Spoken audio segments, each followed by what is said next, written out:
El sabio debería saber guiar por el camino recto a los demás, mediante su ejemplo de Karma Yogi, y no confundir el intelecto del ignorante, quien está pegado a la acción. Y veremos también cuál es el peligro del Jnani Yogi. Esto es un comentario del verso 26 del capítulo tercero sobre el Karma Yoga, el camino de la acción interesada del Bhagavad Gita, y basado en los comentarios de Swami Vidyaprakashananda y Swami Vivekananda.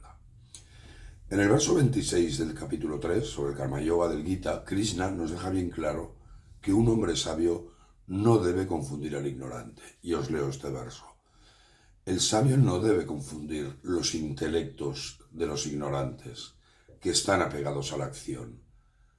Más bien, al realizar correctamente sus deberes, debería inspirar a los ignorantes a cumplir correctamente con sus deberes prescritos. En varios versos del Gita insisten que el sabio debería saber guiar por el camino recto a los demás, mediante su ejemplo de Karma Yogi, como hemos dicho. En este verso hace énfasis en que sea un ejemplo para aquellos que aún están apegados a la acción, es decir, los ignorantes en terminología del Gita. ¿Cuál es el peligro del Jnani Yogi?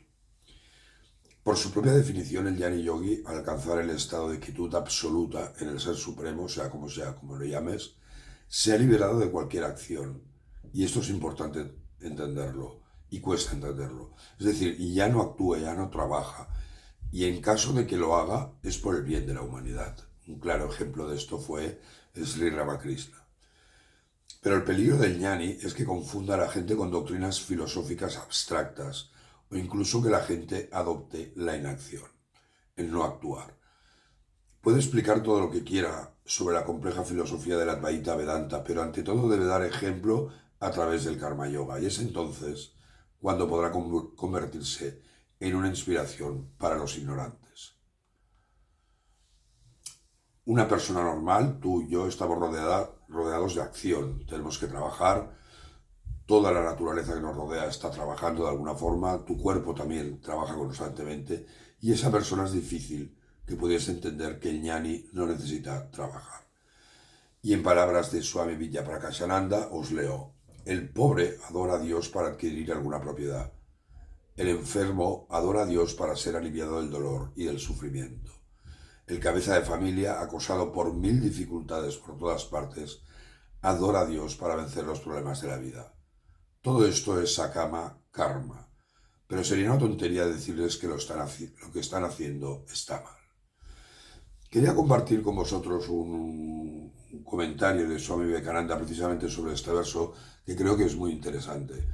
Y un discípulo le preguntó a Vivekananda: ¿las sectas, ceremonias y escrituras ayudan a la realización? Y Vivekananda respondió: cuando un hombre se da cuenta, es decir, renuncia a todo, las diversas sectas, ceremonias y libros, en la medida en que son los medios para llegar a ese punto, están bien, pero cuando fallen en eso debemos cambiarlos. El Gita nos enseña: quien sabe no debe despreciar la condición de quienes son ignorantes, ni debe destruir la fe de los ignorantes con su propio método particular, sino que mediante la acción apropiada los guíe y les muestre el camino para llegar a donde él se encuentra. No tratéis de perturbar la fe de ningún hombre. Si puedes, dale algo mejor. Si puedes, agarra al hombre donde está y dale un empujón hacia arriba. Hazlo, pero no destruyas lo que tiene. El único maestro verdadero es aquel que puede convertirse, por así decirlo, en 1000 personas en un instante. El único maestro verdadero es aquel que puede descender inmediatamente al nivel del estudiante y transferir su alma al alma del estudiante y ver a través de sus ojos, y escuchar a través de sus oídos y comprender a través de su mente. Tal maestro realmente puede enseñar y nadie más. Todos estos maestros negativos y destructivos que están en el mundo nunca pueden hacer ningún bien. Di la verdad con valentía, sin temor a que desconcierte a los débiles. Los hombres son egoístas, no quieren que otros lleguen al mismo nivel de sus conocimientos, por temor a perder su propio privilegio o prestigio sobre los demás. Su argumento es que el conocimiento de las verdades espirituales más elevadas traerá confusión en el entendimiento de los hombres de mente débil.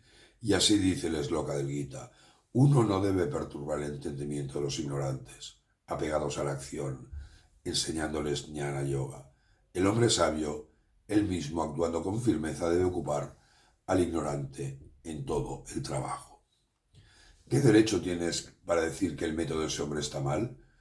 Puede estar mal para ti, es decir, si emprendes el método serás degradado, pero eso no significa que será degradado. Por lo tanto, dice Krishna, si tienes conocimiento y ves a un hombre débil, no lo condenes. Ve a su nivel y ayúdalo si puedes. Él debe crecer. Incluso si tienes conocimiento, no perturbes la fe infantil de los ignorantes. Por otro lado, baja su nivel y sube poco a poco. Esa es una idea muy poderosa, se ha convertido en el ideal de la India. Por eso puedes ver a un gran filósofo entrando en un templo y adorando imágenes. Y no es hipocresía. Espero que os haya gustado esta profunda reflexión de Swami Vivekananda. Qué grande es el Karma Yoga. Muchas gracias.